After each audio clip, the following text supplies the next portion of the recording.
And we are live.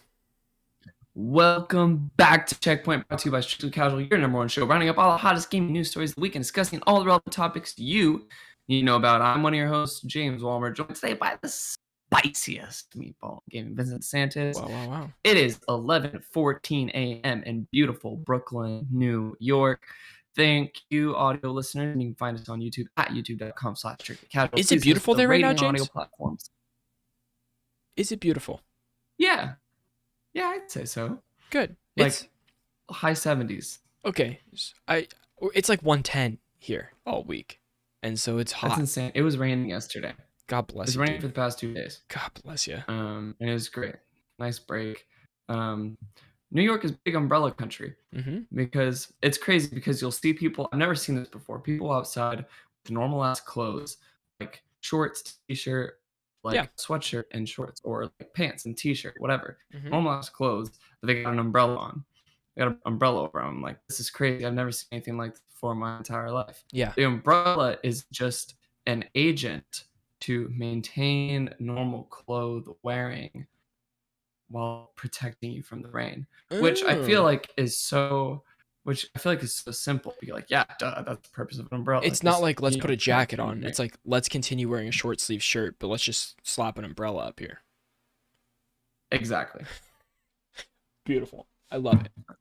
Exactly. Which I'm totally unfamiliar with, being from Washington. Yeah. And you don't even, it's the opposite. We don't even wear an umbrella. We just put all of our slap a rain jacket on and a beanie and call it good. Rain jacket. Exactly. Rain jacket, beanie, some boots. Call it good. Right. Amen. Different entirely. What else we got? Don't forget to sub. Interact with us on everything. What else we got going on the channel, Vincent? D23 is this weekend, and I'm really stressed out about it because there's a lot to do, and I don't know if I have the means to do it. Do it all, but we're gonna figure it out. Saturday is the big panel day with all the Star Wars and Marvel and Lucasfilm and stuff. So we'll be covering that. I don't know the capacity into which we'll be covering that, but we'll be covering that. I don't either, and we'll figure it out. So that's pretty much it. Vincent, how you doing? What are you playing? I am doing okay. I started new jobs this week, so I'm stoked. But it's been pretty busy. And then I've been playing Destiny 2. And that's pretty much it. Nope, that's a lie. I played the first 4 hours of Last of Us Part 1 also. Because you picked up that Firefly edition or whatever it's called. Destiny this season, I'll start with that. It's really good. The seasonal activities are great. There's 3 seasonal activities instead of 1 this season. So there's less of a loop. Which is awesome, and more that is really nice. Switching it up to the other stuff. They reworked Iron Banner this week, which has been really cool. They've reworked some stuff that I've come accustomed to enjoying how they used to be, and so I'm enjoying figuring out the new ways to play the same activities. But then you have the new seasonal activities that are switching it up for me, and the quest is really good. Because it has a lot of story and cinematics if you do the quest, like the seasonal quest, which is 62 steps. It's a long quest if you want to figure it all out, which is cool. Wow. It's a lot of content. So I'm really, really enjoying that right now. It's been great. I turned on my PlayStation. Cool. How far are you into the season 62? Oh, I think I'm into the 30, quests. 24 maybe, something like that. Yeah. There's some harder treasure map things you have to follow. Yeah, it's cool. It's not just play an activity and do it. It's when you get to this step, this character is going to ask you to treasure hunt for them and give you clues on where to hunt for the treasure around the system and stuff.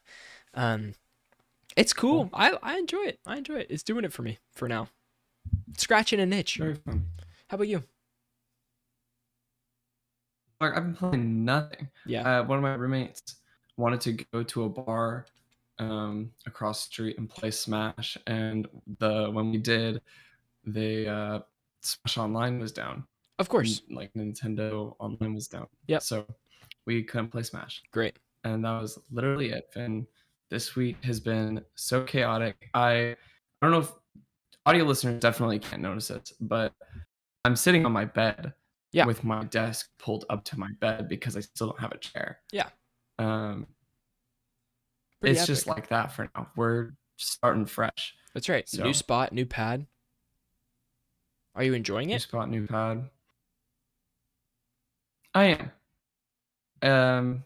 It definitely has quirks, and my room is pretty small, Yeah. but it's got like a lot of nice amenities. I have a big closet Good. for New York standards, Yeah. which is really nice. Mm-hmm. But trying to make the space work is like a little difficult because it's like just big enough where I can see if I can like try and stretch it. But Yeah. at the same time, it's like I don't know how much I want to crowd the space Right. and make it feel like crammed. Yeah. You want it to be home, but also, useful. You want the space to be useful. Exactly. It's tough. Tough thing to balance. So Um, that's yeah. So I mean, it's just crazy, dude. James, you're really podcasting from New York right now. We've been talking about this for so long, and I know you podcasted from New York I'm before, but podcasting from New York. now you're in your own place. Mm-hmm. It's yeah, One place. it's pretty crazy, pretty awesome. James. It was pretty crazy. I started classes last Oh week, yeah, which is that's crazy pretty too. big. Yeah. Yeah, pretty big. How's The campus? microeconomics class last night. Uh huh. Campus is great. It's like it's more confusing to navigate because it's not like New York or NYU doesn't have a central campus with like a Mm. quad and then all these Yeah, yeah, yeah, buildings around the central point. It kind of does because Washington Square Park kind of acts as the central, yeah. area, and then all the buildings are kind of situated around that or on the surrounding streets, Mm-hmm. but they're all like integrated into like the city. So you'll have like a campus building and then you'll have like a Chipotle or like whatever restaurant right next to it. And it's not like a campus owned NYU owned restaurant. They really have those. They don't have Yeah, NYU right. owned restaurants. It's just a They're just restaurant. restaurants that are there Yeah, that happen to be. Yeah.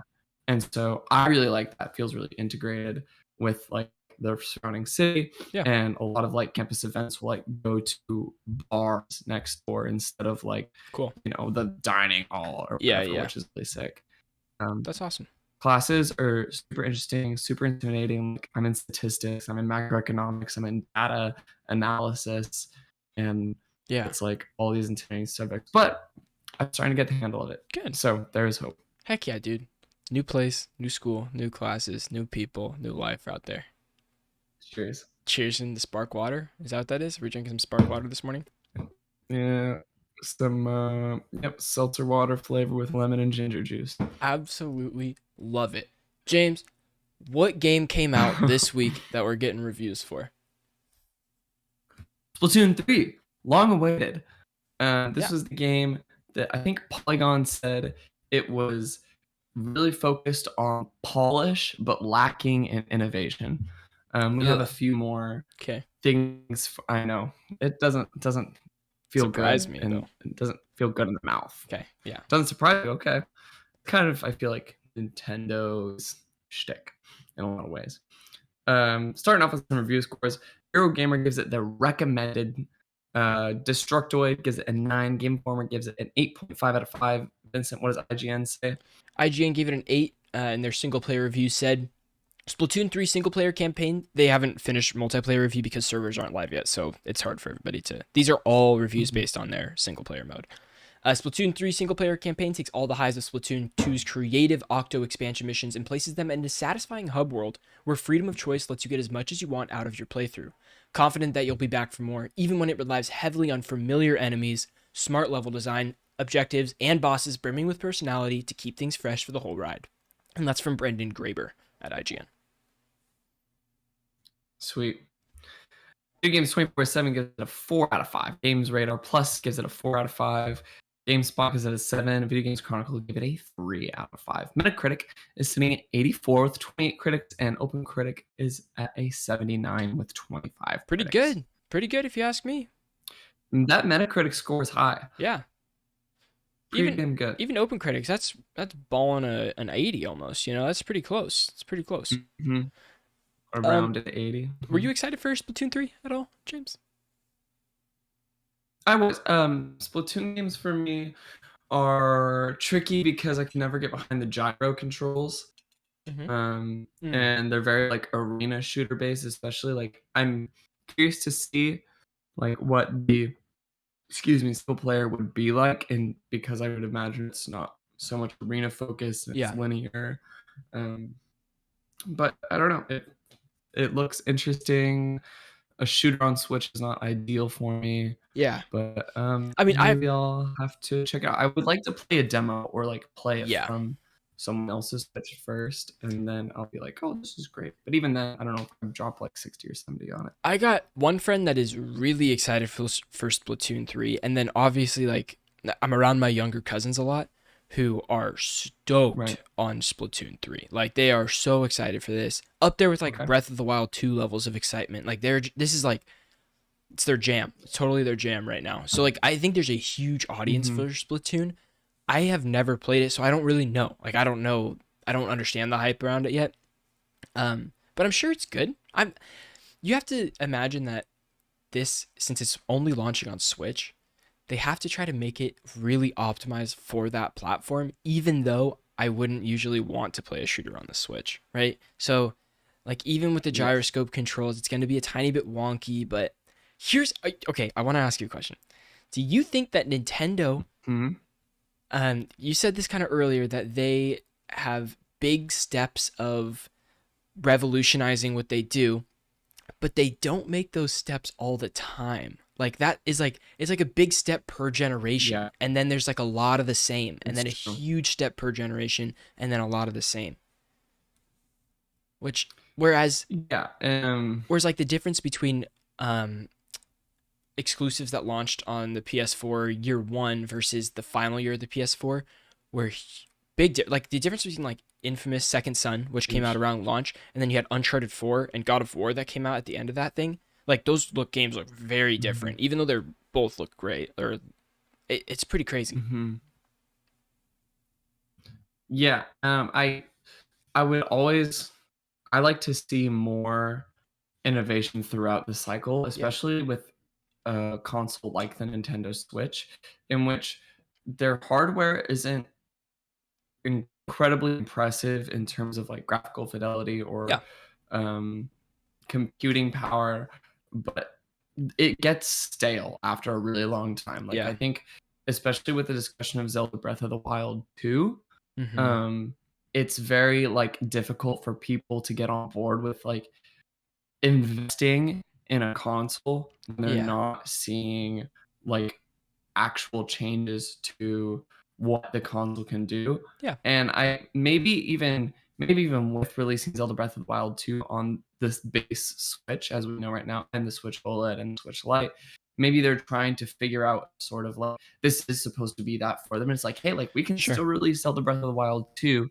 on this hardware. Yeah, But even then, like there's not enough innovation throughout that people are like, okay, well, like this is this is different. This is something yeah. better. You are taking steps in the right direction, And try and like find, new ways to use the hardware and it's stuff like that. it's hard to even judge innovation because I guess my example was purely graphical on the PlayStation, and I don't expect that from Nintendo. So, like, I guess Right. some people could argue that they are being innovative, especially with like Kirby. People love Kirby this year, and that might have some Mhm. things that they do with the Switch that are innovative. But I haven't played it to like really know that. I guess. So I'm sure there's arguments on both sides, but from someone that's maybe 1 foot in the Switch, 1 foot out on the Switch. Like I don't I buy games on the Switch when I'm excited about a game on the Switch, and that's about it. Like I'm my indies I'm Mhm. still playing on my PlayStation or PC if they're only PC, you know? Yes. I don't know. I think Nintendo needs to like. I feel like a lot of their innovation is not on a software level, but on a hardware level Hmm. in terms of Yeah. incorporating different hardware solutions like gyro and like the Joy Cons was huge for them Yep. too. But like I think now we're so far in the generation that even with like I don't think it would be unheard of, or I think it would be unheard of for Nintendo. But what I would like to see is Nintendo be like, here's the Joy-Con Pros, here's the Joy-Con 2s Right. that like take that already use the pre-existing computing hardware. They're like taking a step in a new direction with that same that same baseline, that same framework that they Yeah. want to like establish this generation in a way that makes the content and the that makes the console feel fresh and new and Yeah. exciting, as well as lets games and developers take advantage of new things and new tools that are brought to the table for them. Yeah. I think you're right. I think you nailed that. I don't have much to add to that because I agree pretty much wholeheartedly and 100%. I aside from that, like I don't know, like we okay, I guess like the OLED, Yeah. but that doesn't affect like gameplay. No. Yeah. It's very. It's very. I don't know. It's it's more easy to see innovation in the hardware than the software for Nintendo, whereas I can see software and hardware innovations in other consoles. Because the hardware, Mm-hmm. they are limiting themselves in a sense as well. Like I see the Mm-hmm. Steam Deck come out, and like if I was to choose some, like Nintendo is so on its own island right now, whereas the Steam Deck, I could download a remote play app for my PlayStation, I could cloud play my Right. Xbox games, I could play Steam games on the go. Like I can do my desktop remotely on my Steam Deck and stuff. Pretty much be on all the ecosystems of the Steam Deck, but the Switch is a handheld where they have a less resolution, on their base handheld than the Steam Deck. Right. It's only Nintendo Right. games. It's crazy. I don't know. Not that, and this is not to diss on the And Switch I want because to I say am a like fan. I'm a fan. yeah, I'm a fan of Switch. The Switch has its like its niche, and Yeah, I think that it absolutely. does that niche very well. But I think with the addition of the Steam Deck into the marketplace, it's harder for Nintendo to hit that niche as well as it can when I think the Steam Deck does a lot of the same things but better. Yeah. Um, but I think the tough thing for me to justify like their hardware is they they reached the ceiling for their hardware early on in the generation. Literally with Zelda Breath of the Wild, like that game's not run smoothly Yeah. all the time. There's like frame drops Right. sometimes with like a lot of particle effects and fire and stuff like that. There's Mm-hmm. some resolution issues with it.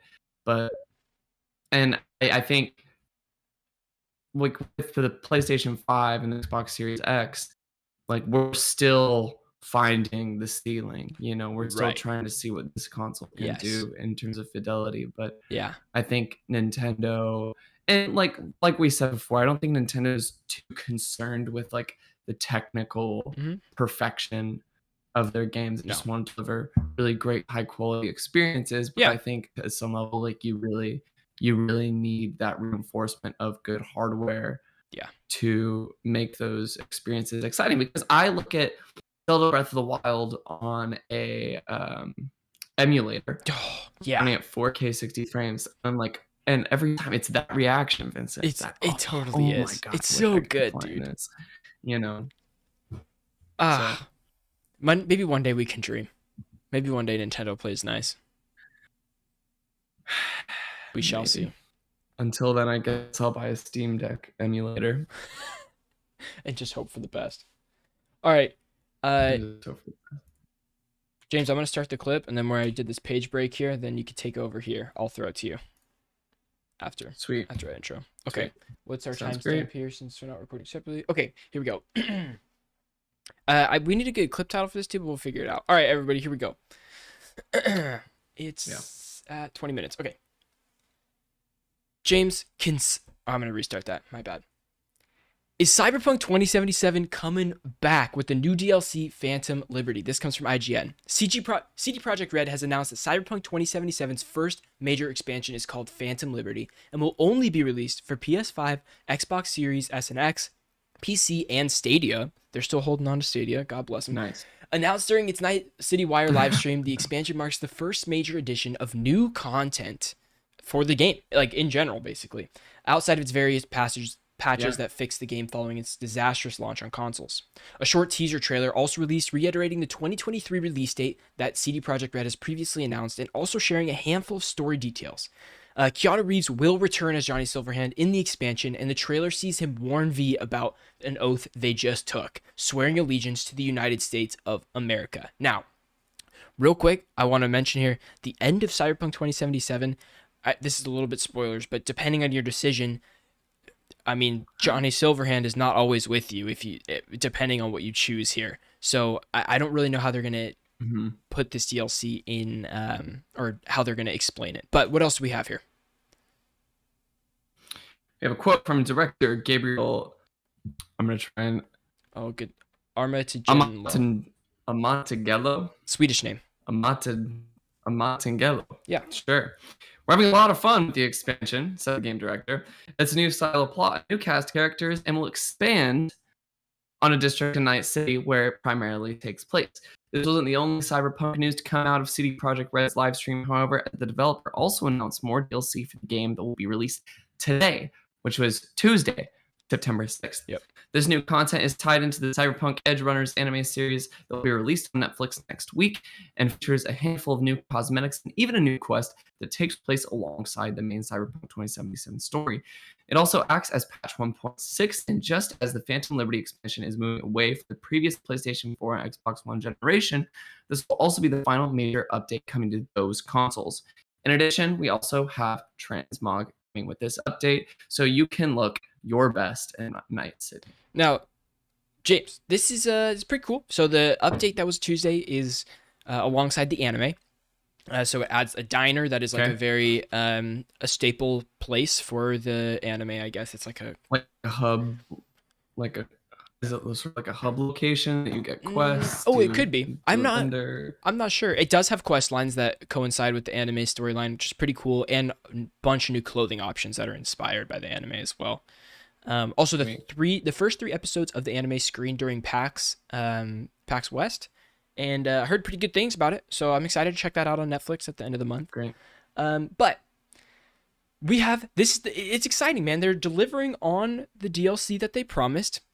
I hope it's good. I'm sure it will be. They keep pushing it out, so I'm sure they're spending their time. I think it needs to be good. Oh yeah, it needs to be. I think it needs to be good with the amount of time they put into it and the amount of resources. The amount of times they've delayed it. Yeah. Yeah, the amount of resources and bouncing back from the initial release of Cyberpunk 2077, it needs to be kind of the start of a redemption story for it, which I think started with the re-release on next-gen consoles. And I think having this release on the newer platforms is going to kind of be the push, the seal on the envelope. Yeah, the push. Now, at the same time, CD Projekt Red also put out a little graphic about what their team has been working on the last couple years and the breakdown of like, okay, here's how much of our team is working on this. Here's how much of our team is working on this. And Cyberpunk was like almost all of everything, you know? And then we started to see some shifts over to like Witcher Next Gen, the next Witcher game. We have like, it's like starting to splinter off a little bit more. So now I would say only 20% of the development studio is working on Cyberpunk, which makes me believe that I think this will be the final DLC for this game. I think this is our one and only. It's hard to tell. I see one more. You see one more after? I see one more. Okay. I see one more after, but I don't know if it'll be a big DLC. This one is apparently supposed to be big. Yeah, I mean, it expands on a geographical location, a place in the game. Yeah. So I assume that means more geographical space. New district that we get. New district, new area. And so I think we'll get maybe like one more of those, maybe an expansion of the area, maybe a little more dense, maybe something more like density. Like I could see like smaller updates after this, perhaps like in wanting to utilize next generation hardware even more. Maybe they say like, oh, we're gonna add more density in the city. Yeah, we're gonna add more vendors, or maybe they're gonna be able to push for some things that they might not have originally with the original release of the game on. So we already have a perk rework that has happened in the game, like a new kind of UI system that assigns perks and how they're used and stuff. We have a new police AI system coming with the new update. It's already been fixed a lot, but like in it works better, but they're really reworking it. So I hope, Mm-hmm. here's my hopes, James, is that somebody picks this up because it's a free Okay. DLC. You're not going to have to pay for this. If you own the game, you got it. I hope that this sells copies because I'm sure that they would have, like, they said it was going to be free DLC, but I'm sure the DLC alone is going to be worth $10 or whatever. So if you could pick the game up for 10, 15, $20, Sure. I hope that people can jump in here and have a positive experience and have fun with it, like, at the very least, right? Or just like walk away being like, okay, not as bad as everybody said it was. At the very least, you know? And so I think, Sure. What do you think that would do for CD Projekt? Like in terms of sort of like the success of Cyberpunk as a whole. well, okay, we already have an anime coming, which is, they planned that before the game came Sure. out. We have books being Sure. written in the Cyberpunk world. We have another version of the game coming out. I think there's characters in here that CD Projekt Red wants to kind of, expand on. I don't Flush out. Yeah. I don't think Mm-hmm. this is the end of the Cyberpunk world.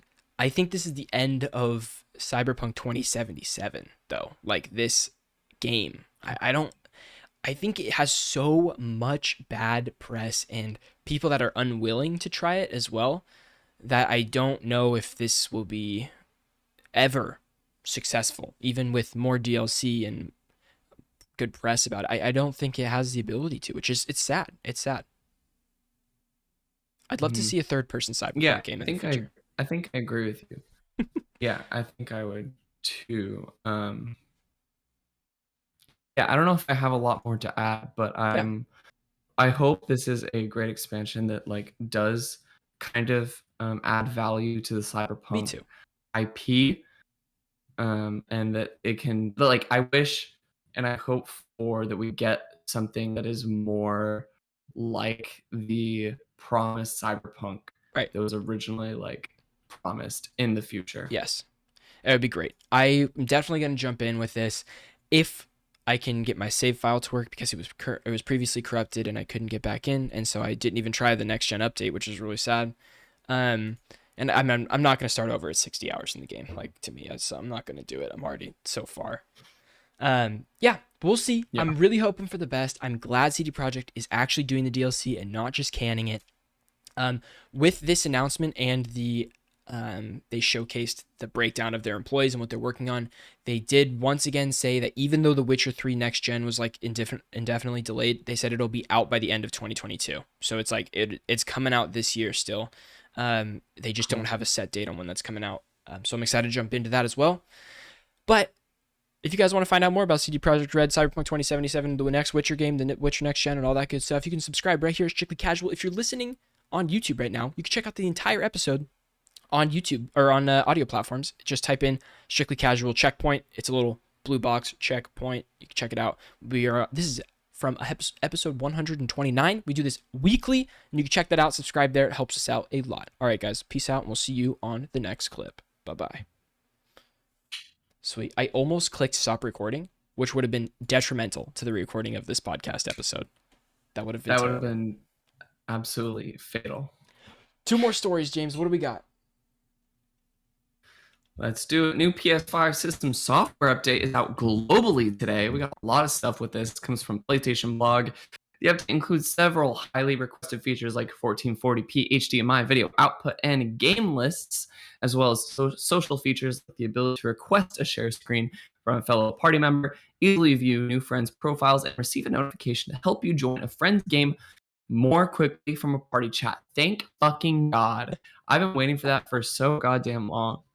Oh my God. Mm-hmm. Additionally, you can now no, here's the I'm gonna go in on this Tell me. Go because off. Pop off. that's been a thing on since Xbox 360. Yeah. That's been a thing. Okay. I remember playing Xbox 360. No one used in-game enjoyment.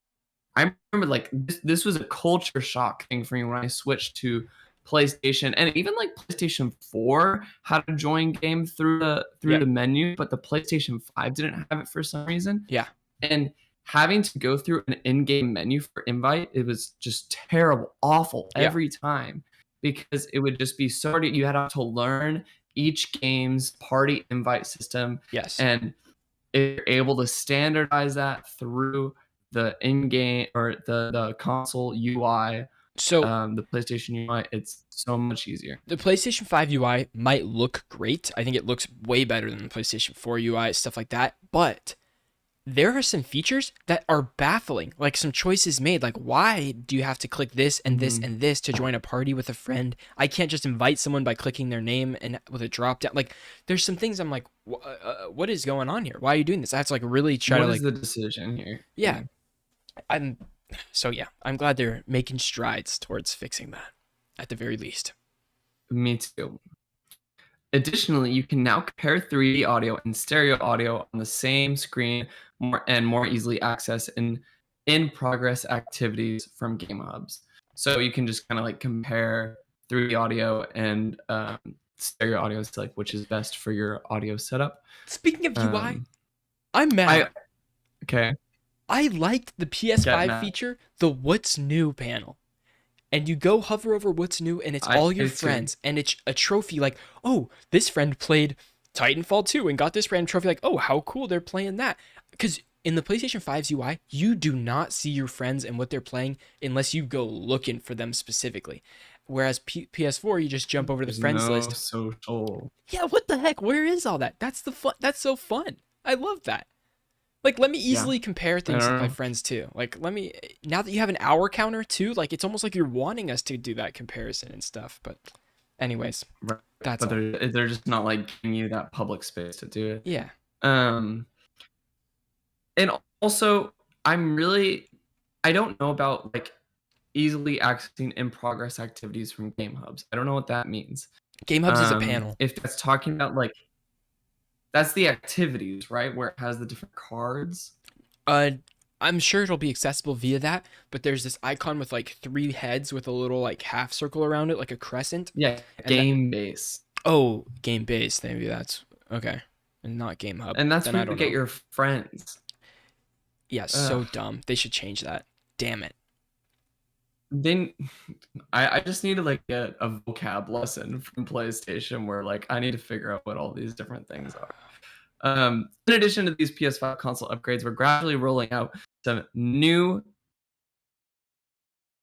Do what? What? That's my question. There's no enough. There's Oh, nothing else to that it's point. new features, and then the next bullet point is the new feature. I apologize. Oh, okay. Okay, some new features. Another feature we're excited to bring to more PS5 players is the ability to search for content on YouTube through voice command.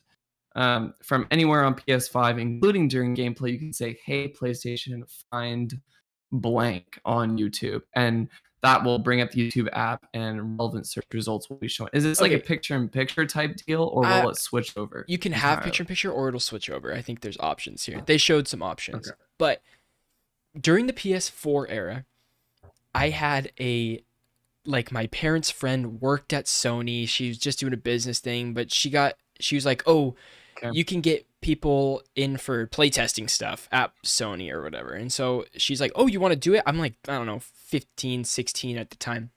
I'm like, "Hell yeah, I want to go to PlayStation playtest You're like, something." yeah. So I go there and Yeah. first they give you like a food voucher and all that to like, get food at the cafeteria, Oh. PlayStation, all this. But anyways, I go in the room and they're like, "Okay, we're not actually testing games today, everybody. Like, I'm so sorry." And there's kids like bummed, bummed it's not games. It's voice command. We were testing voice command on the PS4 before it came out, Oh, and shit. because it takes them so long to develop it, because I guess I don't know why. It seems Mhm. like it's not terribly hard feature, but they're like, okay, so play this game for like 10 minutes and then voice command into another game and then voice command into the PlayStation Store, and they want us to do these like list of things with different voices to make sure it worked. Um, and it's interesting that just now voice command is getting a new feature on PS5 because it must be like some really it must be hard to do, hard to code or hard to like get in the software. So it's just interesting. I Sure. don't know. That's all. That's my Yeah, it's really antidote interesting. right there. Anecdote. It's also like I think this is super interesting too because now every PlayStation 5 controller has a microphone in it. Yeah, exactly. Mm-hmm. Very So it's true. completely widely accessible. Yep. Which works Features way the better PlayStation than app I thought. globally. It does. Sometimes I don't even use my headphones. Yeah. I'll just use that and it works great. Mm-hmm. Features for the PlayStation app will globally will release later this month, I assume, on iOS and Android. Yeah. PlayStation app users will be able to launch a PlayStation Remote Play session directly via PlayStation app on iOS and Android devices. Similar to the PS5 That's feature, sick. PlayStation app users will be able to being able to request a remote or launch remote play session directly from.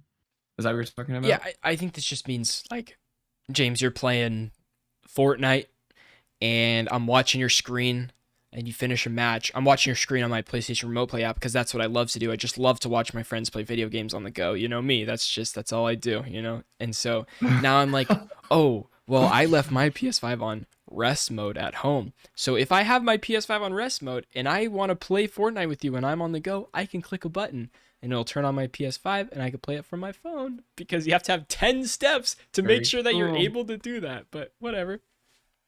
That's all." Mm-hmm.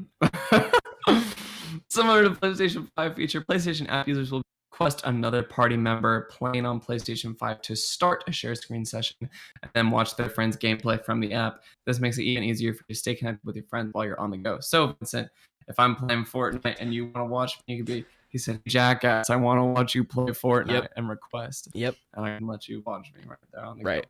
I want to watch you kami kami lama mama holla on all the people on the Fortnites.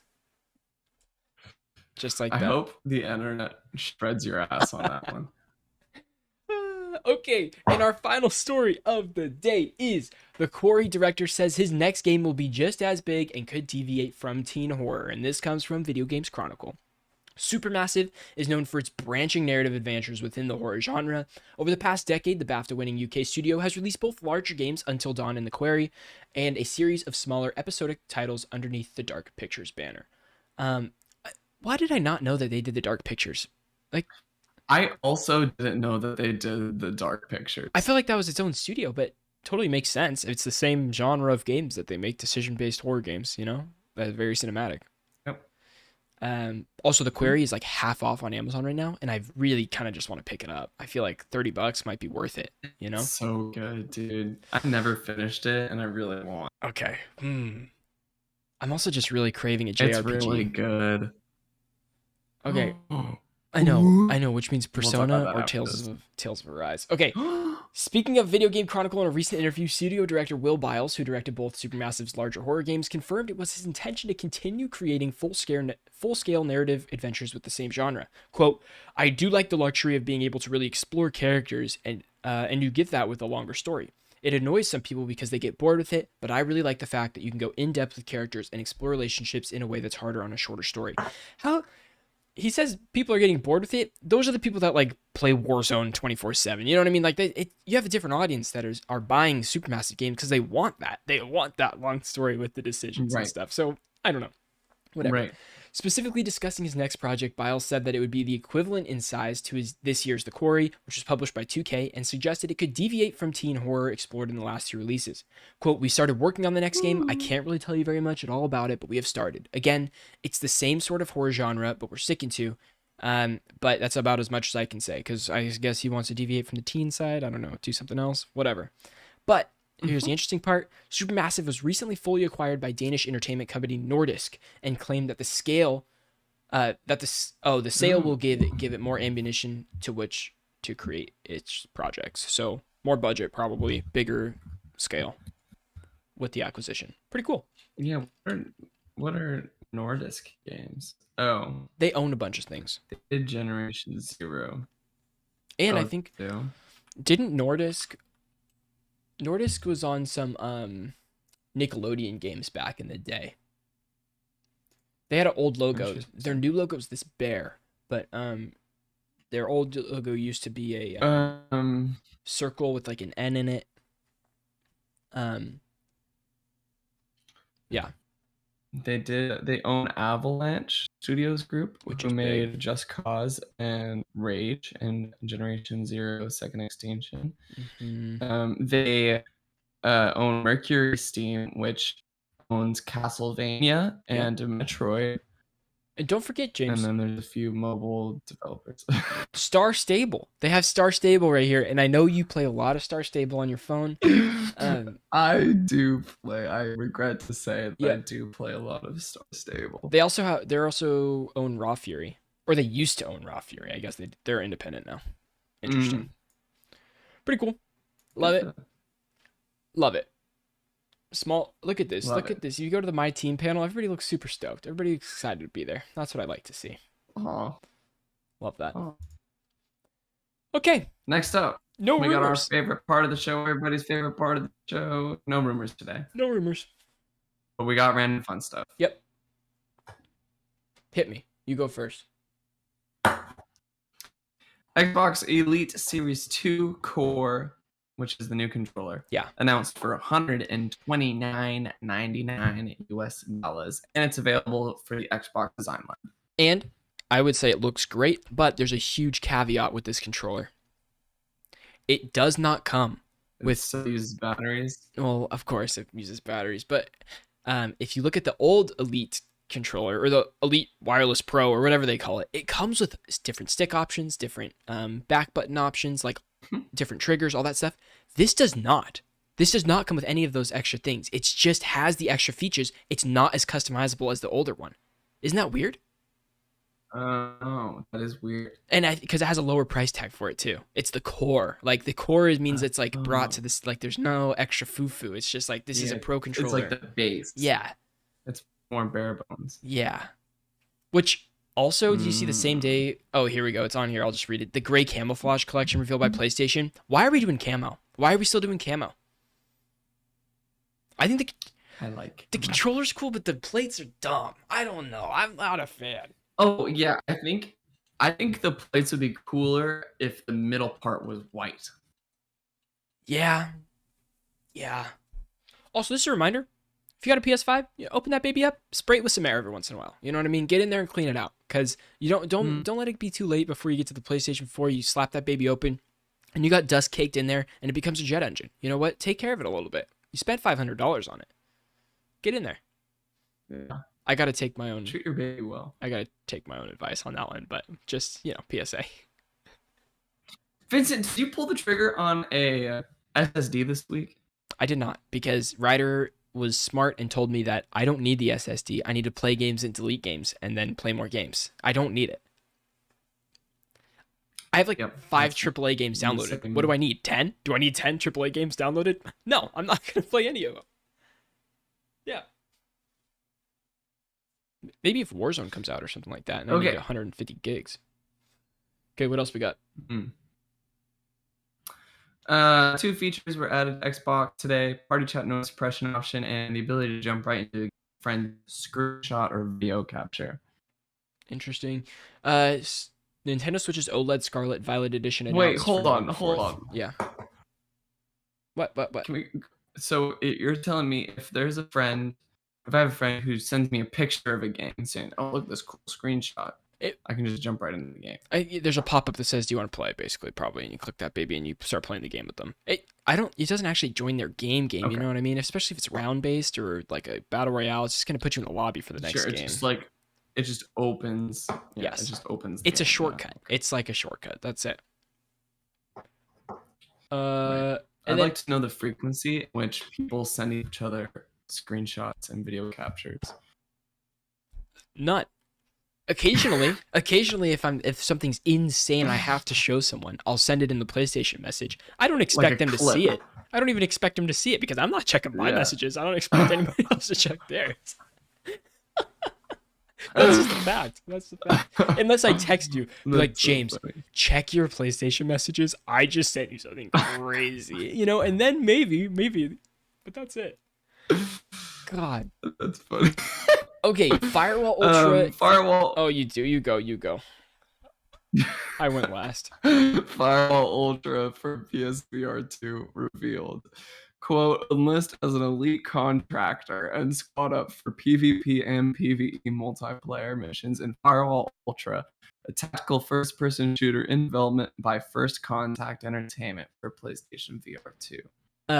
I played Firewall Ultra on my PSVR, and I think it's decent for a I don't know, VR shooter. It controls pretty well and it's fun. So I'm excited to see what they're going to do with PSVR 2. The little teaser that they showed looked really good. I was like, damn, okay, the graphics are sweet. The movement looks like it's refined a little bit more, which is really exciting. Shit. Yeah. That's Can't really wait. exciting. Love that. Splitgate will no longer receive small updates or further development in favor of production of a familiar but brand new game made using Unreal Engine 5. Sad, but Splitgate died when Halo Infinite launched. And then Halo Infinite's dead. And now Splitgate has the same player base as, Halo Infinite. So it's staying alive a little bit. Yeah. Did I have more fun? I think I put more time into Splitgate than I did with Halo. I think I did too. I think I enjoyed Splitgate a little more. The portals were cool. I don't know. Real cool. And they said the next game is basically going to be Splitgate 2. They said it's also going to be first-person shooter with portals. Okay. I'm sure that whatever the next thing will be way bigger. Splitgate was developed by 2 people. You know what I mean? So I'm sure they have a team now after Splitgate's minor success at least. Yeah. It's going to be pretty awesome. Yeah. Oh, yeah. Xbox, finally, last RFS point. Xbox is updating its home UI in 2023 with changes to layout and design and improved navigation. Pretty cool. Improved navigations for settings an app. Love it. If I could. Well, that was episode 129 of Strictly Casual's Checkpoint, baby. Catch us next week for episode 130. Thanks for hanging out and listening with us. Please, if you're listening on audio platforms, please go over to YouTube because, God, there's just so much happening. There's just so much happening over there. Ryder released his Don't Worry, Darling review this morning on YouTube. So, wow. That's up and ready to go. Haven't watched it yet because it launched at 8, like right when we hopped on. I have to post about it, though, on Twitter because he's on his way to D23 right now to get set up for all that kind of stuff. So, very exciting. Incredible. I kind of wish I was going to D23. That sounds pretty fun. Sounds like a fun way to spend the weekend. But it does sound like a fun way to spend the weekend. Yeah, pretty interesting. All right, y'all. James, any final words?